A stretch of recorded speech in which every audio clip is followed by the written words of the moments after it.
الحمد لله وكفى وسلام على عباده الذين اصطفى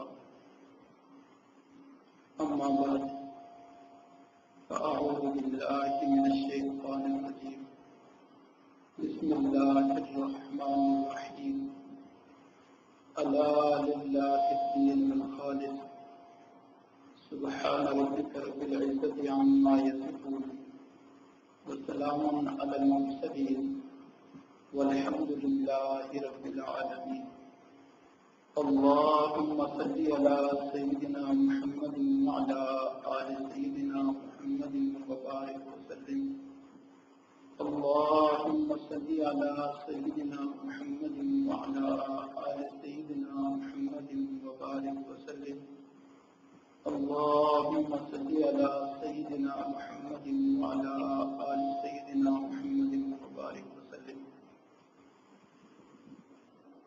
اللہ ہم اکثر یہ دعا مانگتے ہیں کہ اے اللہ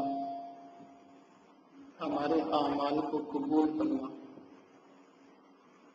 ہماری نماز کو قبول فرما، ہمارے روزے کو قبول فرما، ہمارے صدقے کو قبول فرما، ہمارے ذکر فکر کو قبول فرما، ہماری تمام نیکیوں کو قبول فرما، کیونکہ اصل چیز قبولیت ہے۔ ہم 20 سال عبادت کریں، 40 سال عبادت کریں، نیکیاں کریں، اپنی ساری زندگی دین میں لگا دیں، لیکن اگر اللہ تعالیٰ کی طرف سے وہ رد ہو جائے، اللہ تعالیٰ کی طرف سے اعلان ہو جائے کہ یہ قبول نہیں ہے، تو پھر ہم کیا کریں؟ کچھ نہیں کر سکتے۔ اس لیے یہ فکر اچھی ہے، قبولیت کی فکر، کہ ہم چھوٹا کام کریں یا بڑا کام کریں اللہ تعالیٰ اسے قبول کر لیں۔ زیادہ اعمال کر لینا یہ کوئی کمال نہیں ہے، یہ کوئی بڑی بات نہیں ہے۔ مزہ تب ہے کہ جب جو اعمال کیا جائے وہ اللہ تعالیٰ کے ہاں قبول بھی ہو جائے۔ اس لیے ہم دعا تو مانگتے ہیں کہ اللہ ہمارے اعمال کو قبول فرما، لیکن کبھی ہم نے یہ نہیں سوچا کہ کیا ہمارے اعمال جو ہم کرتے ہیں وہ قبولیت کے معیار پر اترتے بھی ہیں یا کہ نہیں۔ ہم نماز پڑھتے ہیں، روزہ رکھتے ہیں، صدقہ دیتے ہیں، بلی بات کرتے ہیں، نیکی کے کئی کام کرتے ہیں، آیا وہ قبولیت کے معیار کے مطابق ہیں یا نہیں ہیں؟ یا ویسے ہی ہم دعائیں مانگتے جا رہے ہیں اللہ قبول فرما، قبول فرما، قبول فرما، یہ نہیں دیکھتے کہ اعمال قبولیت کے قابل ہیں بھی یا نہیں۔ اس کی مثال ایسے سمجھیں، ایک ریڑھی والا تربوز بیچ رہا ہے، بڑی تعریف کر رہا ہے، میٹھا بھی ہے، سرخ بھی ہے، لال ہے، ایسا ہے ویسا ہے، آپ لے لیں۔ لیکن خریدنے والے کو پتا ہے کہ یہ کچا بھی ہے اور پھیکا بھی ہے، میٹھا نہیں ہے۔ تو وہ ریڑھی والا جتنی بھی تعریفیں کرے، جتنا بھی ترغیب دے کہ تم اسے لے لو، جس کو پتا ہے کہ یہ خراب ہے اس نے نہیں لینا۔ تو ہم تو یہ رٹ لگا رہے ہیں کہ اللہ قبول فرما، اللہ قبول فرما، اللہ قبول فرما۔ اللہ تعالیٰ کو تو پتا ہے کہ ان کا سودا کھوٹا ہے۔ تو ہمارے اعمال ایسے ہیں گویا ہم کھوٹا سودا لے کے، خراب سودا لے کے بازار میں بیٹھے ہیں۔ یہ اور بات ہے، کئی لوگوں کی مٹی بھی بک جاتی ہے، کئی لوگوں کی مٹی بھی بک جاتی ہے، لیکن یہ قاعدہ نہیں، یہ اصول نہیں۔ اصول اور قاعدہ یہی ہے کہ انسان اپنے اس سودے کو اس قابل تو بنائے کہ اسے کوئی خرید لے۔ وہ خراب نہ ہو، ملاوٹ والا نہ ہو۔ تو اسی طرح ہمیں اپنے اعمال میں قبولیت کی فکر تو ہونی چاہیے، لیکن قبولیت کی دعا مانگنے سے پہلے اس کی زیادہ فکر ہونی چاہیے کہ یہ ہمارے اعمال قبولیت کے قابل ہو جائیں، اس معیار پر پورے اتریں کہ جن اعمال کو اللہ تعالیٰ قبول فرما لیا کرتے ہیں۔ بندے میں قابلیت ہو تو کسی منصب کے لیے، کسی عہدہ کے لیے سفارشیں کرنے کی زیادہ ضرورت نہیں ہوتی۔ قابلیت ہے، کہتے جی میرٹ پہ یہ کام ہو، تو قابلیت ہونی چاہیے۔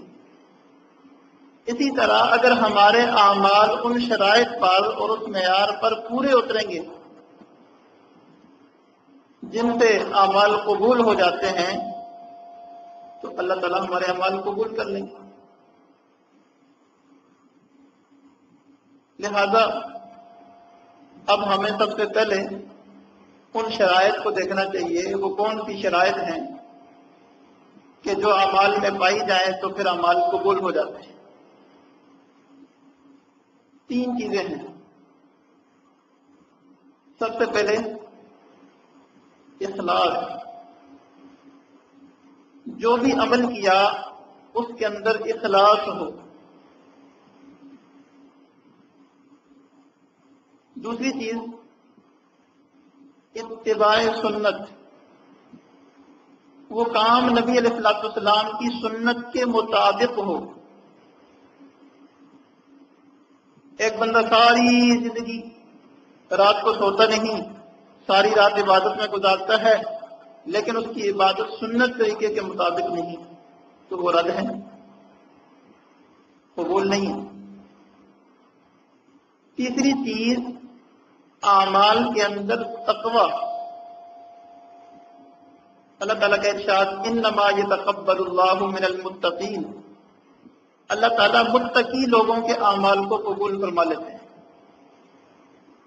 تو یہ 3 چیزیں ہیں، لیکن آج صرف اخلاص سے متعلق تھوڑی بات کرنی ہے، باقی 2 باتیں انشاءاللہ آئندہ مجالس میں کوشش کریں گے۔ اللہ تعالیٰ کا ارشاد ہے الا للہ الدین الخالص، سنو عبادت اللہ تعالیٰ کے لیے خالص ہونی چاہیے۔ جو بھی عبادت کرو، عمل کرو، تو وہ خالص اللہ کی رضا کے لیے ہو، کسی اور کی خوشنودی کے لیے، کسی اور کی رضا کے لیے نہ ہو، خالص اللہ کے لیے۔ نماز کیوں پڑھی؟ اس لیے نہیں پڑھی کہ لوگ دیکھ کے نمازی کہیں، گھر والے خوش ہو جائیں اب تو بچہ نمازی ہو گئے۔ الذین هم عن صلاتهم ساہون فویل للمصلین الذین هم یراؤون، ان نمازیوں کے لیے ہلاکت ہے جو نماز میں دکھلاوا کرتے ہیں۔ صدقہ دیا اس لیے نہیں دیا کہ لوگ کہیں کہ بڑا سخی ہے، بڑا امیر ہے، بڑا تعاون کرنے والا ہے، اللہ کی رضا کے لیے۔ ایسے صدقہ دیں کہ ایک ہاتھ سے صدقہ دیا تو دوسرے ہاتھ کو قبر تک نہ، کوئی بھی نیکی کی اس میں نیت خالص اللہ کی رضا کی ہو۔ الا للہ الدین الخالص، سنو عبادت خالص اللہ ہی کے لیے ہونی چاہیے۔ یاد رکھیں خالص کی قیمت زیادہ ہوتی ہے۔ دودھ کی مثال آسان ہے، بعض جگہ سے ملتا ہے 40 روپے، بعض جگہ سے ملتا ہے 45 اور بعض جگہ سے 60۔ بھائی کیوں؟ کہتے جی یہ 60 والا بالکل خالص ہے اور 50 والا یہ تھوڑا خالص ہے، 45 والا اس سے تھوڑا خالص ہے، 40 والا بالکل آخری نمبر کا ہے۔ تو جیسے جیسے اخلاص بڑھتا گیا، قیمت بڑھتی گئی. یہی فرق ہے اعمال کا. ایک بندہ نماز پڑھتا ہے تو اسے نماز کا 100% ثواب ملتا ہے. دوسرا پڑھتا ہے اس کو 80% ثواب ملتا ہے. تیسرا پڑھتا ہے اس کو 50%. اور بعض ایسے بھی ہیں جو نماز پڑھتے ہیں ثواب ملتا ہی نہیں. یہ کیوں بھائی؟ اخلاص کا فرق ہے. اخلاص بڑھتا ہے تو قیمت بڑھتی ہے. ایک مثال اور، سونا خریدتے ہیں تو سونے کی قسمیں ہوتی ہیں. یہ جو زیور بنا ہوتا ہے یہ خالص سونا نہیں ہوتا، اس میں کچھ نہ کچھ کیمیکلز ہوتے ہیں. اس کو کہتے ہیں اس میں تھوڑی بہت ملاوٹ ہے جس سے وہ سونے کو جوڑا جاتا ہے، مضبوط کیا جاتا ہے. چنانچہ اس کے نمبر ہیں 24 نمبر، 24 کیرٹ ہے، 23 کیرٹ ہے، 22 کیرٹ ہے، 21 ہے. سب سے زیادہ قیمت 24 کی ہوگی. کہتے ہیں جس میں کھوٹ کم سے کم ہے. 23 کی پھر اس سے تھوڑی کم قیمت ہوتی ہے، کہتے ہیں اس میں کھوٹ 24 کی نسبت کچھ زیادہ ہے. 21 میں 20 میں اور زیادہ ہے. تو جتنا کھوٹ ملے گا اتنی قیمت کم ہوتی جائے گی. بالکل اسی طرح ہمارے اعمال کہ ان کے اندر جتنا کھوٹ ملتا جائے گا اتنی ہی ان کی قیمت کم ہوتی جائے گی. اگر ہمارے اعمال مکمل طور پہ کھوٹے ہوں گے تو قیمت صفر ہوگی. اور حقیقت یہی ہے کہ ہمارے اعمال خالص نہیں ہیں، کھوٹے ہیں. اللہ اکبر کبیرہ. حدیث شریف کے اندر آتا ہے ایک بندہ ایک کھجور صدقہ کرے لیکن اخلاص ہو، اللہ کی رضا کے لیے کرے، اللہ تعالیٰ اس کے اس صدقے کو بڑھا کر احد پہاڑ جتنا ثواب عطا فرماتے ہیں. اور اگر کوئی بندہ احد پہاڑ صدقہ کرے، سونے کا پہاڑ ہو، اخلاص نہ ہو تو اس کی قیمت سے پر کوئی فائدہ نہیں، کوئی ثواب نہیں. یہ اخلاص اعمال کے لیے بنیاد ہے. بنیاد نہ ہو تو عمارت تعمیر نہیں ہو سکتی. اخلاص نہ ہو تو اعمال کی عمارت تعمیر نہیں ہو سکتی. گویا اعمال کیے ہی نہیں. یہ اخلاص اعمال کی روح ہے. جیسے ہمارے جسم سے روح نکل جائے تو پیچھے ایک جہانجہ ہی رہ جاتا ہے. جس کی مثال ایسے سمجھیں، ایک شہر ہوتا ہے جنگل میں، چڑیا گھر میں، حقیقی شہر. بچے جو ہے اس کے اس پنجرے اور جنگلے کے قریب جاتے ہوئے بھی ڈرتے ہیں کہیں اس کو توڑ کے باہر نہ آ جائے. اور ایک شہر ہوتا ہے وہ تصویریں کھینچنے والے کے پاس جو ہوتا ہے، کپڑے کا بنا ہوا، بالوں کا بنا ہوا، بچے اس کے اوپر چڑھ جاتے ہیں، اس کو اپنے سر پہ اٹھا لیتے ہیں. تو اس شہر میں روح ہے، کوئی قریب بھی نہیں آتا. اس شہر میں روح نہیں تو اس کی کوئی حیثیت نہیں. اسی طرح اخلاص ہمارے اعمال کے لیے روح ہے. اگر اخلاص ہوگا تو ہمارے اعمال میں جان ہوگی، اگر اخلاص نہیں ہوگا تو ہمارے اعمال بے جان ہوں گے. اب اخلاص کیا ہے؟ حضرت یعقوب رحمہ اللہ فرماتے ہیں کہ مخلص بندہ وہ ہوتا ہے جو اپنی نیکیوں کو بھی اس طرح چھپاتا ہے جس طرح کے برائیوں کو چھپایا جاتا ہے.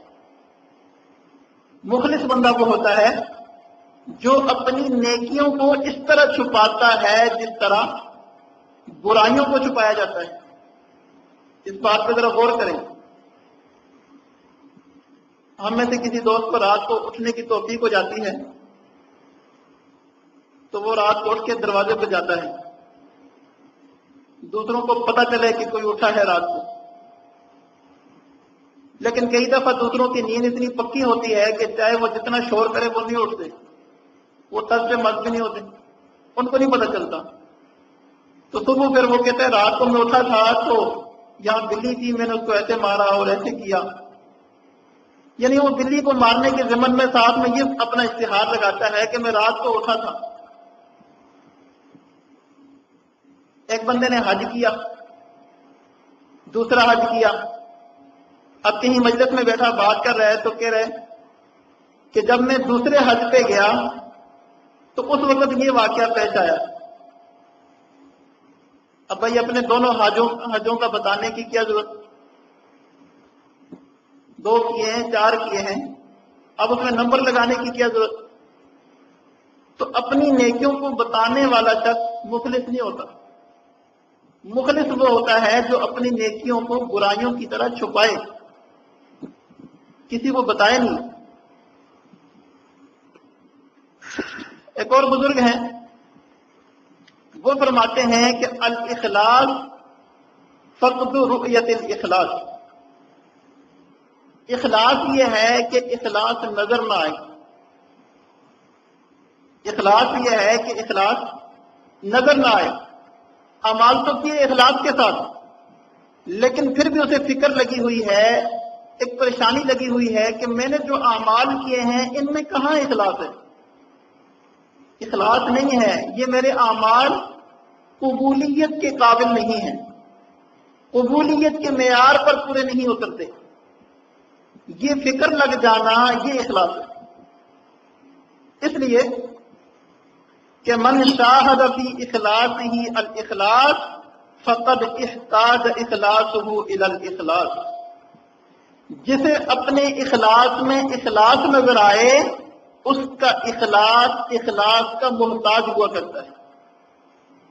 جسے اپنے اخلاص میں اخلاص نظر آئے اس کا اخلاص کا محتاج ہے، اس کے اخلاص بھی اخلاص کا محتاج ہے، اس کو اخلاص کی ضرورت ہے۔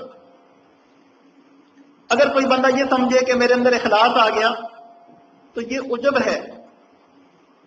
شیطان کا وار دیکھیں، سب سے پہلے شیطان کا وار یہ ہوتا ہے کہ بندے کو وہ کہتا ہے نیکی نہ کرنا، مطلب نیکی کرنے سے روکتا ہے۔ مثال کے طور پر نماز ہے تو نماز کی طرف شیطان بندے کا دھیان ہی نہیں آنے دیتا، لیکن جس بندے کو اللہ تعالیٰ توفیق دے دیتے ہیں وہ نماز پڑھنے کے لیے تیار ہو جاتا ہے تو شیطان کہتا ہے چلو مسجد میں نہ جاؤ، گھر میں ہی پڑھ لو، پھر وہ جماعت سے روکتا ہے۔ اب اس نے ہمت کی، کوشش کی، دعا کی، اللہ تعالیٰ نے اسے بچایا، مسجد میں آ گیا، تو شیطان کی کوشش یہ ہوتی ہے کہ اس کی حاضری تو ہو گئی لیکن حضوری نہ ہو۔ جسم تو اس کا آ گیا لیکن دل کو وہ باہر کے خیالات میں الجھائے رکھتا ہے۔ بندہ مسجد میں ہوتا ہے لیکن محسوس ایسے ہو رہا ہوتا ہے کہ بندہ اندر سے اپنی دکان میں، کاروبار میں، بازار میں، کہیں اور ہے۔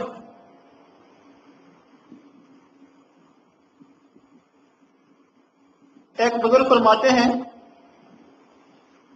کہ لوگ پورا دن اپنی دکان میں رہتے ہیں اور جب رات کو گھر آتے ہیں تو دکان ان کے اندر ہوتی ہے، خود پورا دن دکان کے اندر اور رات کو جب گھر آئے تو دکان ان کے اندر، بس یہ کیفیت ہو جاتی ہے۔ جب اللہ تعالیٰ کی توفیق سے اور فضل سے یہ کیفیت بھی ختم ہو جاتی ہے اور بندے کو نماز میں حضوری نصیب ہو جاتی ہے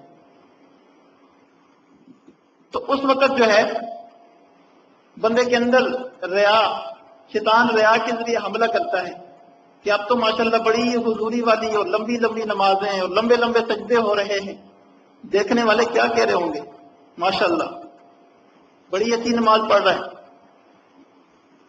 لیکن جب بندہ یہ خیال کرتا ہے کہ میں نے تو لوگوں کو خوش نہیں کرنا، میں نے تو اللہ تعالیٰ کو خوش کرنا ہے، کوئی تعریف کرے یا کوئی جو بھی مرضی کرے، مذمت کرے، مجھے تو اس سے کیا غلط، میں نے تو دیکھنا یہ ہے کہ اللہ تعالیٰ خوش ہوتے ہیں یا ناراض ہوتے ہیں۔ ریا سے بھی بچ جاتا ہے تو پھر اس کے اندر تکبر پیدا ہوتا ہے، شیطان تکبر پیدا کرتا ہے کہ اب تو تیرے جیسی نماز کوئی پڑھنے والا ہے ہی نہیں، ریا بھی ختم۔ لیکن جب بندہ سمجھتا ہے کہ نہیں، حقیقت تو اللہ تعالیٰ کو پتہ ہے، ہو سکتا ہے میرے آدھے گھنٹے کا سجدہ اللہ تعالیٰ کے ہاں قبول نہ ہو اور میرا جو دوسرا 2 سیکنڈ کا سجدہ کر رہا ہے وہ اللہ تعالیٰ کے ہاں قبول ہو۔ کئی دفعہ جو ہے دوسروں کو دیکھ کر دل میں یہ خیال پیدا ہوتا ہے کہ یہ کیسی جلدی جلدی نماز پڑھ رہا ہے، یہ کیسا صوفی ہے، یہ کیسا اللہ والا ہے، اتنی جلدی جلدی نماز پڑھ رہا ہے۔ ایک نقطہ یہاں ذہن میں رکھیں،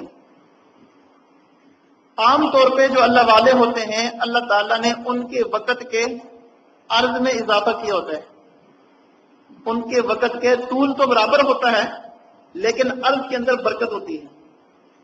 ہو سکتا ہے ظاہر میں ہمیں یہ محسوس ہو رہا ہو کہ اس کا سجدہ 2 سیکنڈ کا ہے، لیکن حقیقت کے اندر وہ 2 گھنٹے کا ہو، وہ پتہ نہیں کتنی مرتبہ اس کے اندر تسبیحات پڑھتا ہو۔ اس لیے کبھی اس بدگمانی میں مبتلا نہیں ہونا چاہیے کہ اس کی نماز تو بہت مختصر، اپنی ذکر کرنی چاہیے۔ تو بہرحال جو بندہ تکبر سے بھی بچ گیا، شیطان پھر اس کے دل میں عجب ڈالتا ہے۔ عجب کہتے ہیں اپنے آپ کو بڑا سمجھنا، جیسے ابھی بیان کیا کہ اپنے اخلاص کو اخلاص سمجھنا عجب ہے۔ اب تو میں اخلاص کے ساتھ نماز پڑھ رہا ہوں، میری نماز اللہ کے لیے خالص ہوگی، یہ عجب ہے۔ عجب سے بھی بچتا ہے تو شیطان آگے استدراج میں مبتلا کرتا ہے۔ حقیقت یہ ہے کہ بچتا شیطان سے وہی ہے جسے اللہ تعالیٰ محض اپنے فضل سے بچا لیتے،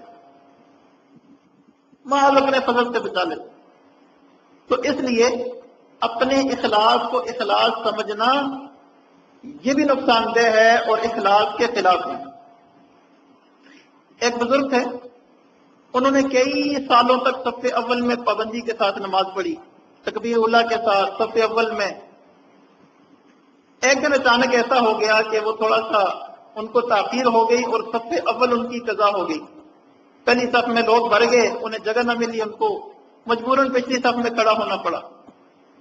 اب جب پچھلی صف میں کھڑے ہوئے تو ان کو شرم محسوس ہوئی، کتنے سالوں سے میں صف اول میں کھڑا ہوتا تھا، آج میں پیچھے آ گیا، لوگ دیکھ کر مجھے کیا کہیں گے کہ آج اس کی صف اول قضا ہو گئی۔ دل میں یہ شرم اور عار بھی محسوس ہوئی، تو انہوں نے سوچا کہ جو میں نے اتنے سالوں صف اول میں نماز پڑھی، لگتا یہ ہے کہ وہ لوگوں کی خوشنودی اور لوگوں کی واہ واہ حاصل کرنے کے لیے میں نے پڑھی، لہذا ان کو شبہ پیدا ہوا اور انہوں نے تمام سالوں کی نماز کو قضا کیا، صرف اس شبہ کی وجہ سے کہ کہیں یہ اخلاص کے اندر فرق نہ آیا ہو۔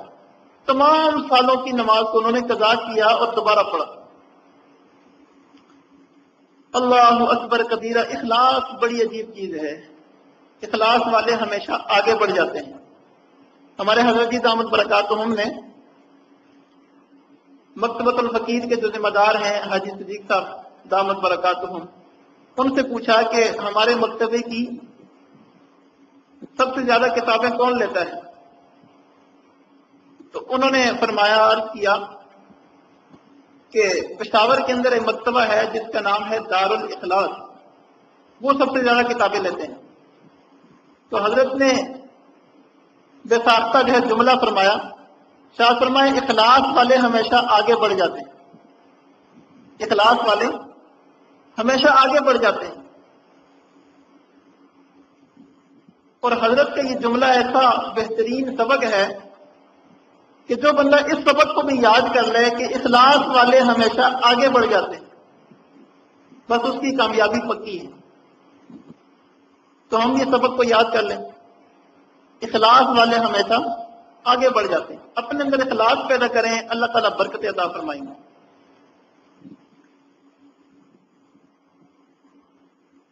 ہم ایک جگہ قرآن سنا رہے تھے رمضان کے اندر، تو اس حاجت کا جو سامع تھا، چھوٹی عمر کا بچہ تھا اور بالکل سیدھا سادہ تھا، درویش صفت، عام باتوں میں وہ ایسی سادی باتیں کر جاتا تھا، کئی دفعہ اس پہ ہنسی آتی تھی۔ لیکن ایک دن اس نے بڑے کام کی بات کی اور مجھے بھی حیران کر دیا کہ اس نے تو بڑی معرفت کی بات کر دی۔ وہ کیا؟ وہ یہ ہوا کہ ایک مسجد کے اندر کچھ فساد تھا، امام صاحب کا اور نمازیوں کا، اور کچھ آپس میں کچھ بات مباحثے تھے، جھگڑے تھے۔ تو ہم بیٹھے ہوئے تھے، کسی دوست نے آ کے بتایا کہ فلان جگہ پہ یہ معاملہ ہو رہا ہے۔ تو وہ بچہ کہنے لگا کہ جہاں اخلاص نہیں ہوتا وہاں فساد ضرور ہوتا ہے، جہاں اخلاص نہیں ہوتا وہاں فساد ضرور ہوتا ہے۔ اس دوست کا یہ جملہ مجھے اتنا پکا یاد ہو گیا ہے کہ جہاں کہیں کوئی فساد ہوتا ہے بس زبان پہ یہ جملہ آ جاتا ہے کہ جہاں اخلاص نہیں ہوتا وہاں فساد ضرور ہوتا ہے۔ اس سبق کو بھی یاد کر لیں۔ اس لیے جب کہیں معاملات میں فساد ہو رہا ہو سمجھ جاؤ کہ یہاں اخلاص میں کمی ہے، اور وہاں اپنے اخلاص کو تازہ کرو، اپنی نیت کو تازہ کرو اور اخلاص کو پیدا کرنے کی کوشش کرو۔ ایک بزرگ تھے، انہوں نے ایک کتاب لکھی، حدیث شریف کی کتاب تھی۔ علماء کا آپس میں چلتا رہتا ہے مقابلہ، رشک ایک دوسرے پہ چلتا رہتا ہے۔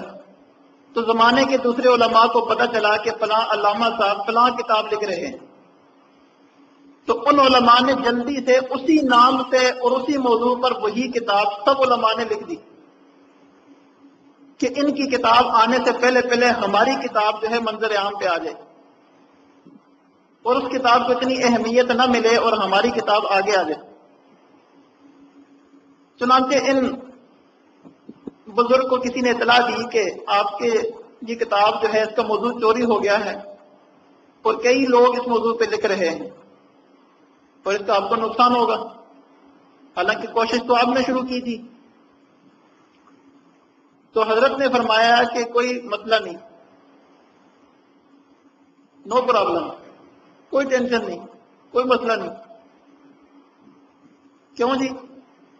فرمایا کہ ما کان للہ فہو باقی، سب لکھتے رہیں، جو کتاب اللہ کے لیے ہوگی وہ باقی رہے گی اور جو اللہ کے لیے نہیں ہوگی وہ ختم ہو جائے گی۔ جو اللہ کے لیے ہوگی وہ باقی رہے گی۔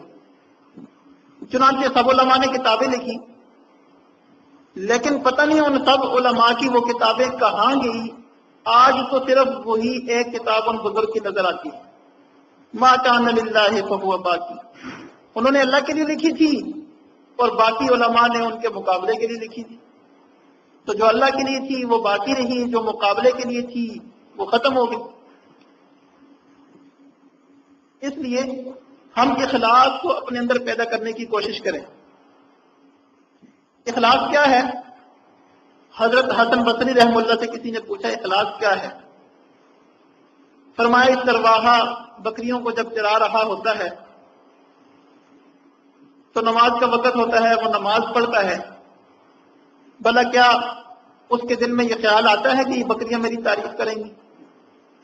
جواب دیا گیا نہیں۔ فرمایا کہ یہی اخلاص ہے، انسان اس طرح نیک اعمال کرے کہ اس کے دل میں ذرہ برابر یہ خیال نہ آئے کہ فلاں لوگ میری اس بات پر تعریف کریں گے۔ انسان کسی کی تعریف کا متمنی نہ ہو، خواہش مند نہ ہو، بس اللہ کی رضا کے لیے اعمال کرے۔ حدیث شریف میں آتا ہے اخلص العمل یجزک منہ القلیل، اپنے عمل کو خالص کر لو، خالص اللہ کی رضا کے لیے عمل کرو، تھوڑا بھی کرو گے تو وہ تمہیں کافی ہوگا، تھوڑا بھی بہت ہو جائے گا، تھوڑے پہ بھی اللہ تعالیٰ اتنا زیادہ اجر و ثواب عطا فرمائیں گے۔ اور ایک بہت اہم حدیث جو آج کے بیان کا خلاصہ ہے، ذرا توجہ۔ نبی علیہ الصلوۃ والسلام نے ارشاد فرمایا ما من عبد یخلص للہ العمل 40 یوما، کوئی بھی بندہ اگر اپنے عمل کو 40 دن تک اللہ کے لیے خالص کر لیتا ہے، اللہ تعالیٰ اس کے دل سے اس کی زبان پر علم و حکمت کے چشمے جاری فرما دیا کرتے ہیں۔ علم و حکمت کے چشمے جاری فرما دیا کرتے ہیں۔ 40 دن تک اخلاص کے ساتھ اللہ تعالیٰ کے لیے عمل کیجیے، اللہ تعالیٰ دل و دماغ اور زبان پر علم و حکمت کے چشمے جاری فرما دیں گے، معرفت کے چشمے۔ اب کیسے 40 دن تک ہم اپنے عمل کو خالص کریں؟ اس کے لیے ہم دل میں یہ ارادہ کریں کہ ہم نے آج سے مثال کے طور پر 40 دن تک تکبیر اولیٰ کے ساتھ نماز پڑھنی، اور خالص اللہ کی رضا کے لیے، کسی کو بتانے کے لیے نہیں۔ میرا 4 سال کا ریکارڈ ہے، میرا 6 سال کا ریکارڈ ہے، میری صف اول قضا نہیں ہوئی، تکبیر اولا قضا نہیں ہوئی، ریکارڈ نہیں قائم کرنے بلکہ اللہ کو راضی کرنا ہے۔ تو اللہ تعالیٰ کی رضا کے لیے 40 دن تک ہم نے تکبیر اولا کے ساتھ نماز پڑھنی ہے۔ ایک عمل تو یہ اللہ کے لیے خالص ہو جائے گا۔ دوسرا، 40 دن کے لیے ہم نے تہجد کی پابندی کرنی ہے اللہ کی رضا کے لیے۔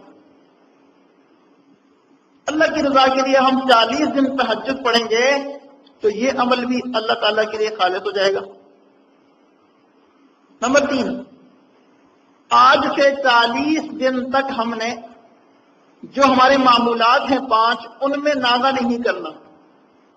40 دن ہم نے ڈٹ کے اخلاص کے ساتھ اللہ تعالیٰ کے لیے لگانے ہیں اور ان میں کسی قسم کی نرمی، کوتاہی اور ناغہ نہیں کرنا، اللہ کی رضا کے لیے، کسی اور مقصد کے لیے نہیں، خالص اللہ کی رضا کے لیے۔ 3 اعمال ہو گئے۔ 40 دن تک ہم نے اپنے ظاہر باطن، اٹھنے بیٹھنے، تمام زندگی پر نظر رکھنی ہے کہ اس کے اندر ہم جتنے اعمال کرتے ہیں روزمرہ وہ سارے سنت کے مطابق ہیں۔ 40 دن تک ہم نے اپنی زندگی میں نبی علیہ السلام کی سنتوں کو ڈالنا ہے۔ یہ بھی ایک عمل ہو جائے گا اللہ تعالیٰ کی اخلاص کے لیے، اخلاص کے ساتھ اللہ تعالیٰ کے لیے۔ اگر یہ 4 عمل بھی ہم اللہ تعالیٰ کی رضا کے لیے 40 دن تک کر لیں تو اللہ تعالیٰ سے پکی امید ہے کہ اللہ تعالیٰ ہمیں علم و حکمت کے چشمے عطا فرمائیں گے۔ کریں گے سب لوگ؟ ان 4 اعمال کو کر لیں، تکبیر اولا کی پابندی کریں، تہجد کی پابندی کریں، معمولات کی پابندی کریں اور 40 دن تک اپنے تمام اعمال نبی علیہ السلام کی سنت کے مطابق کریں، اللہ تعالیٰ برکتوں سے مالا مال فرما دیں گے۔ اللہ اکبر کبیرہ۔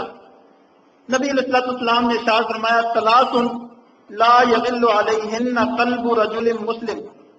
3 چیزیں ایسی ہیں جن میں مسلمان بندے کا دل خیانت نہیں کرتا، مسلمان بندے کا دل خیانت نہیں کرتا۔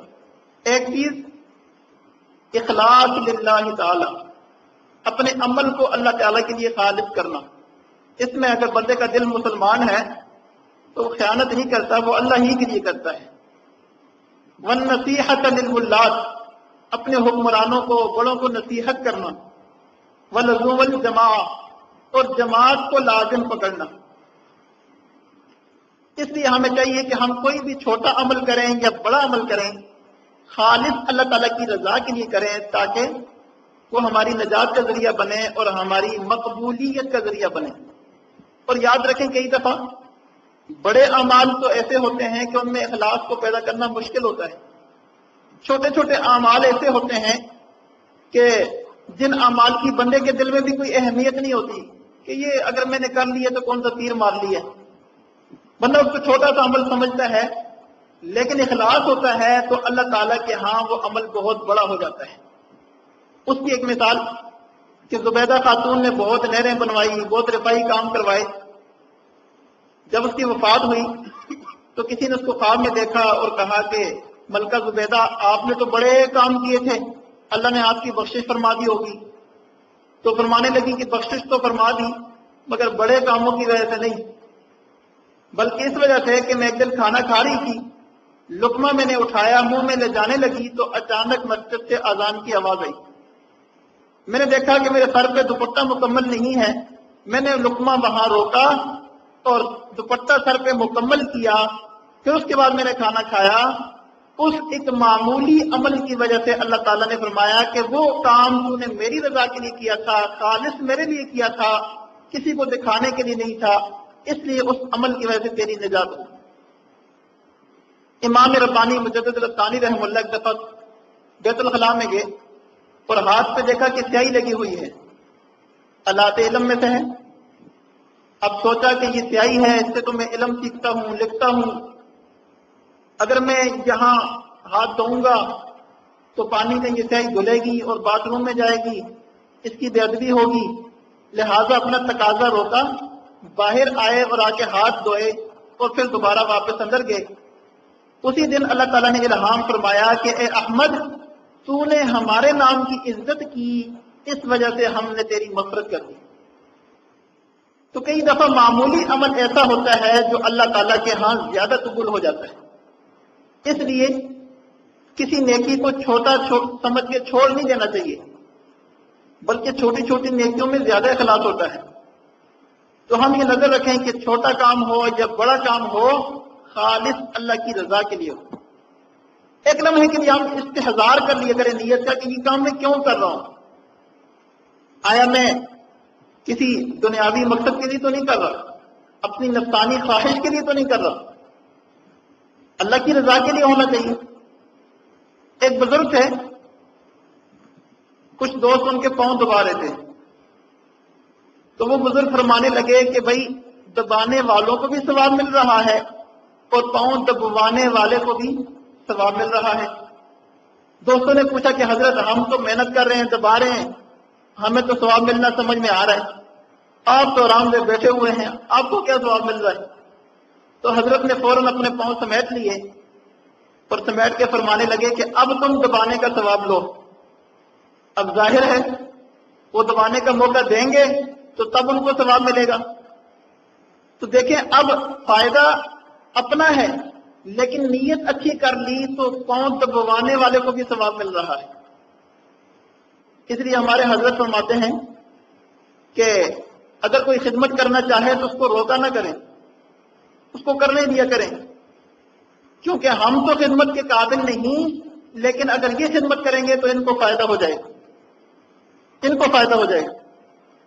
اور حضرت مولانا قاسم ننوتوی رحمہ اللہ ایک مرتبہ اپنے شاگردوں کے پاس آ کر بیٹھے اور پاؤں پھیلا لیے، اور ایک کو بلایا، فرمایا ذرا پاؤں دبو، دوسرے کو بلایا، فرمایا ذرا تم بھی پاؤں دبو۔ تو تھوڑی دیر انہوں نے پاؤں دبائے، پھر فرمانے لگے مجھے پاؤں دبوانے کی ضرورت نہیں ہے، لیکن میں کیا کروں کہ علم اسی طرح آتا ہے، علم اسی طرح آتا ہے، علم کے لیے اپنے آپ کو مٹانا ہوتا ہے، بڑوں کی خدمت کرنی ہوتی ہے، ان کے جوتے اٹھانے ہوتے ہیں، ان کا دل خوش کرنا ہوتا ہے۔ تو فرمایا مجھے خدمت کی ضرورت نہیں ہے، لیکن کیا کروں، علم اسی طرح آتا ہے۔ تو ہم بھی اپنے ہر عمل میں نیت ایسی کریں کہ وہ عمل ہماری ترقی درجات کا ذریعہ بنے، اللہ تعالیٰ کے ہاں نجات کا ذریعہ بنے۔ دعا ہے کہ اللہ تعالیٰ ہم سب کو صحیح معنوں میں اخلاص کی یہ نعمت عطا فرمائے، اور اللہ تعالیٰ ہمارے اعمال کی قیمت کو بڑھا دیں۔ وآخر دعوانا ان الحمد للہ رب العالمین۔ کچھ دیر کے لیے مراقب ہو جائیں سب دوست۔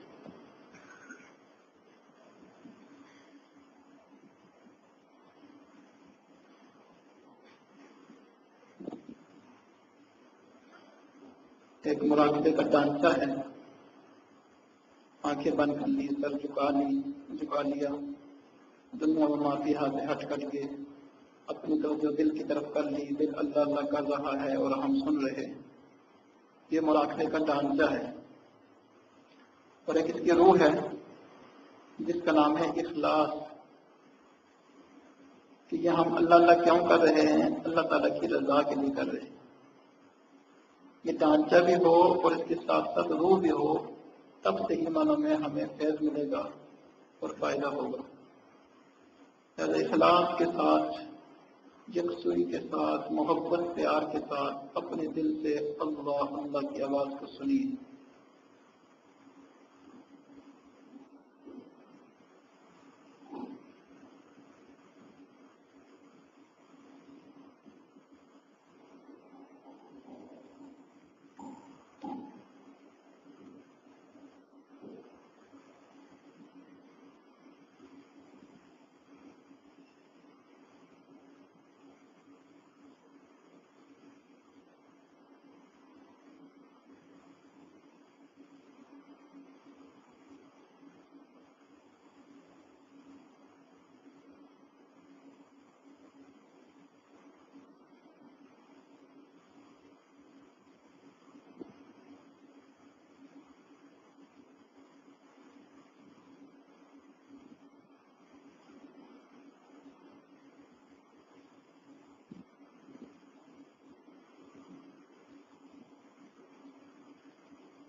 اللہ اللہ کیسا پیارا نام ہے، اللہ اللہ کیسا پیارا نام ہے، عاشقوں کا مینا اور جام ہے، عاشقوں کا مینا اور جام ہے۔ جن کا عشق ہو صادق وہ کب فریاد کرتے ہیں، جن کا عشق ہو صادق وہ کب فریاد کرتے ہیں، لبوں پہ مہرے خاموشی دلوں میں یاد کرتے ہیں۔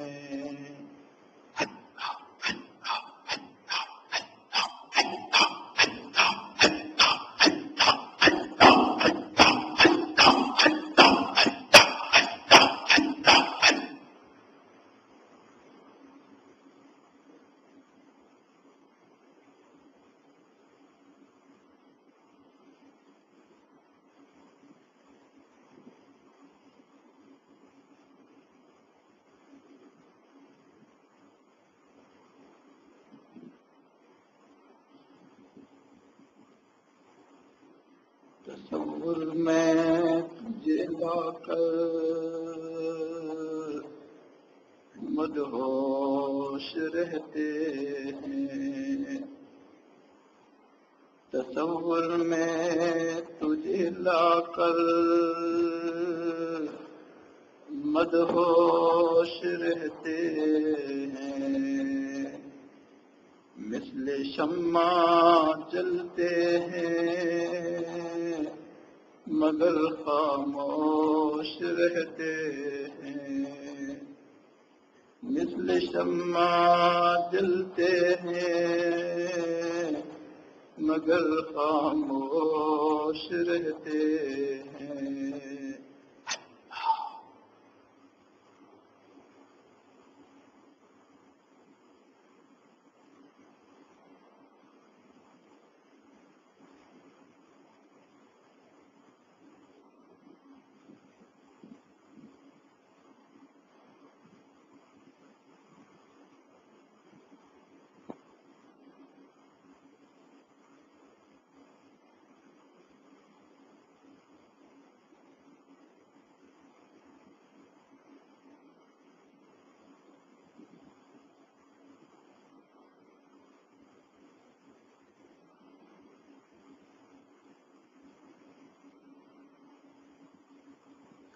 ہر تمنا دل سے رخصت ہو گئی،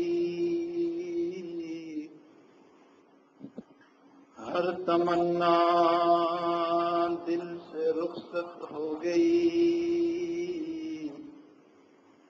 اب تو آجا اللہ اب تو خلوت ہو گئی، ہر تمنا دل سے رخصت ہو گئی، ہر تمنا دل سے رخصت ہو گئی، ہر تمنا دل سے رخصت ہو گئی، اب تو آجا اب تو خلوت ہو گئی، اب تو آجا اب تو خلوت ہو گئی، اب تو آجا اب تو خلوت ہو گئی۔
إله إلا الله محمد رسول الله.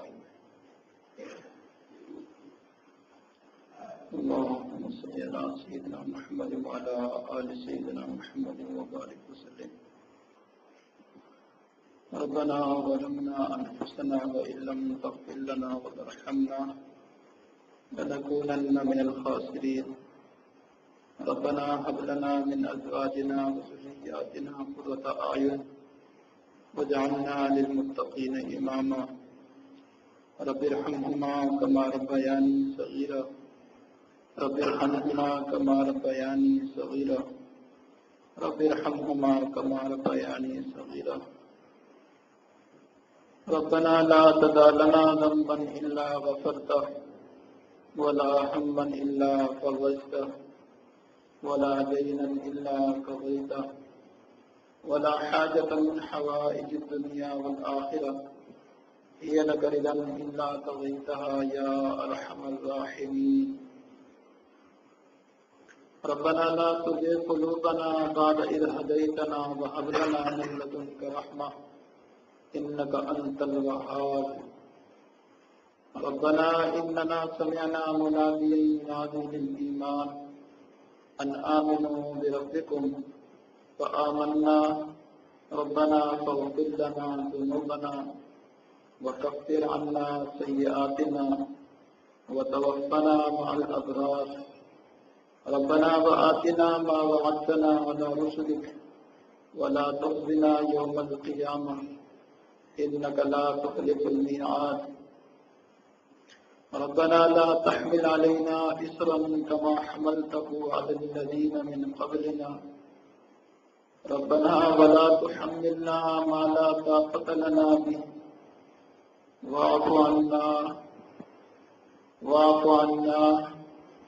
واغفر لنا وارحمنا أنت مولانا فانصرنا على القوم الكافرين.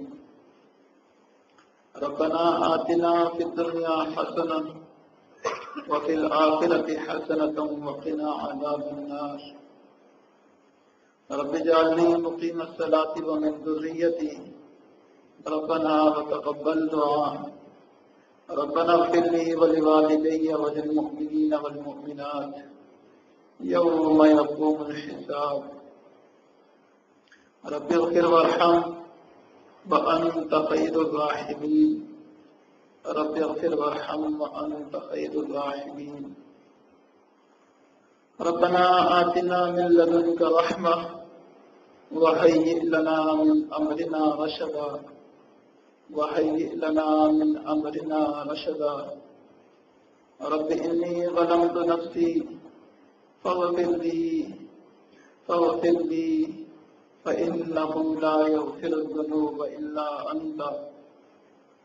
اللهم اجعلني في عيني صغيرا وفي أعين الناس كبيرا.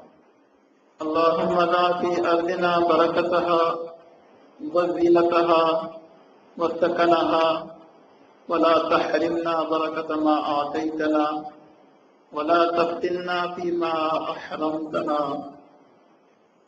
اللهم اجعلنا ذكارا لك شكارا لك رهابا لك مطواعا لك مطيعا إليك أواها منيبا. رب تقبل توبتنا واغسل حوبتنا وأجب دعوتنا وثبت حجتنا واسلل سخيمة صدرنا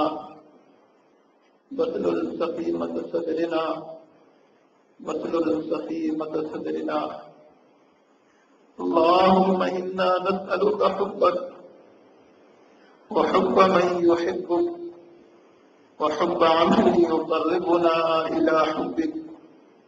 اللهم إنا نسألك حبك وحب من يحبك وحب عمل يقربنا إلى حبك. اللهم إنا نسألك حبك وحب من يحبك وحب عمل يقربنا إلى حبك. اللهم إنا نسألك العفو والعافية في الدنيا والآخرة. اللهم إنا نسألك العفو والعافية في الدنيا والآخرة. اللهم إنا نسألك العفو والعافية في الدنيا والآخرة. اللهم إنا نسألك العفو والعافية في الدنيا والآخرة. اللهم إنا نسألك العفو والعافية اللهم إنا نسألك اليسر فإن تيسير كل عسير عليك يسير. اللهم إنا نسألك اليسر والمعافاة في الدنيا والآخرة. اللهم اجعلنا عينين هطالتين تسقيان القلب بذروف الدم قبل أن تكون الدموع دما والأضراس جمرا. اللهم اجعلنا عينين هطالتين تسقيان القلب بذروف الدم قبل أن تكون الدموع دما والأضراس جمرا.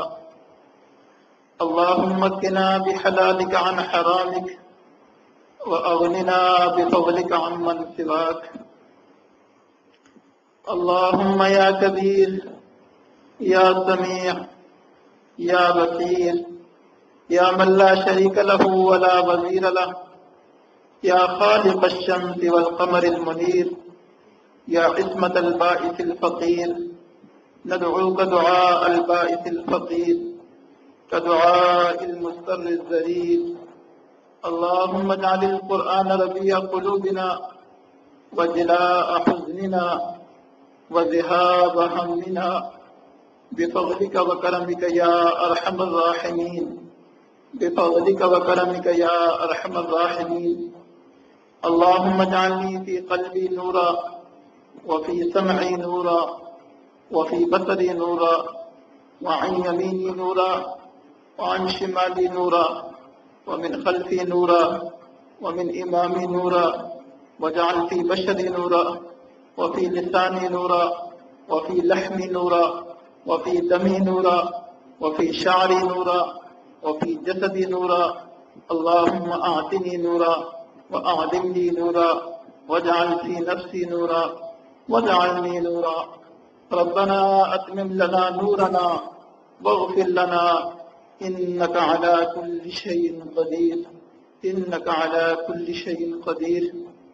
اللهم إنا نعوذ بك من الحور بعد الكون، اللهم إنا نعوذ بك من الحور بعد الكون، اللهم إنا نعوذ بك من الحور بعد الكون بفضلك وكرمك يا أرحم الراحمين. اللهم إنا نسألك تمام ظهورك وتمام صلاتك وتمام رضوانك وتمام مغفرتك. اللهم اجعلنا محبين لك، اللهم اجعلنا من المقربين لك، اللهم اجعلنا هادين. ربنا تقبل منا إنك أنت السميع العليم بفضلك وكرمك يا أرحم الراحمين. اللهم علمنا ما ينفعنا وانفعنا بما علمتنا. اللهم فقهنا في الدين وعلمنا بالتأويل. اللهم إنا نعوذ بك من الفتن ما ظهر منها وما بطن. اللهم إنا نعوذ بك من فتنة المسيح الدجال. اللهم إنا نعوذ بك من فتنة النساء. اللهم إنا نعوذ بك من فتنة المحيا والممات. اللهم إنا نعوذ بك من العجز والكسل والجبن والبخل وغلبة الدين وقهر الرجال. اللهم إنا نعوذ بك من علم لا ينفع ومن قلب لا يخشى ومن نفس لا تشبع ومن دعوة لا يستجاب لها بفضلك وكرمك يا أرحم الراحمين، بفضلك وكرمك يا أرحم الراحمين. اللهم اشف مرضانا، اللهم اشف مرضانا، اللهم اشف مرضانا. نحمدك يا خير مأمور وأكرم مسؤول على ما علمتنا من المناجاة المقبول من قربات عند الله وصلوات الرسول. وصل عليه ما اختلف الدبور والقبول وانشعبت الفروع من الأصول.